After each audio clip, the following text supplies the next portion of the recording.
hichu pakaiyin ai hena Khangdong Joseph Nengjoujam na kile do sa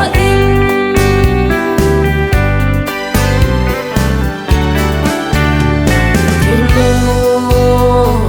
neilou Khangdong Ngaidam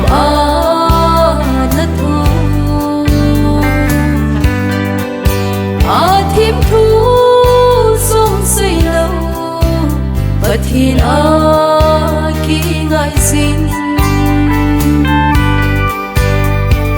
leng in pia kun in song bul chanin bul lâu vin na chi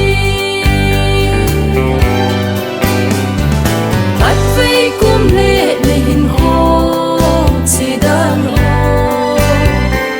lungdong lengvai hichu pakaiyin ai hena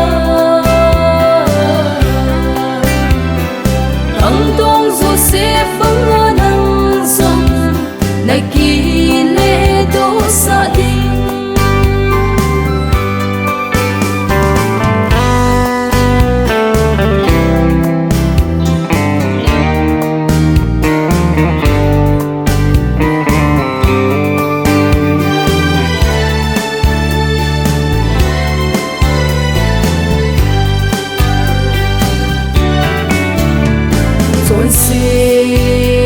na zam san Christe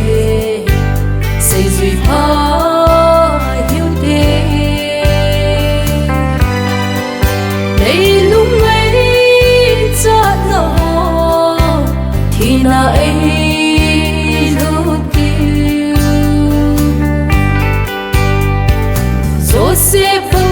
pakaiyin chu hipa man